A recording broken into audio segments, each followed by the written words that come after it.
How to share post in Edits. In this video, I'm going to show you how you can share the post.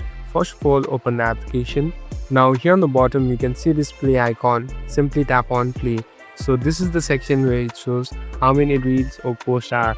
Now in order to share it with others, you cannot directly share it from edits. Here on the right top, you can see this tree line icon. Simply tap on it and you can see the option called view on Instagram. Simply tap on view on Instagram, so it will open the post or the reel.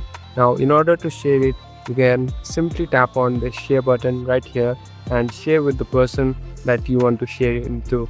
So this will do the work. Thank you for watching this video. I hope this video will help you.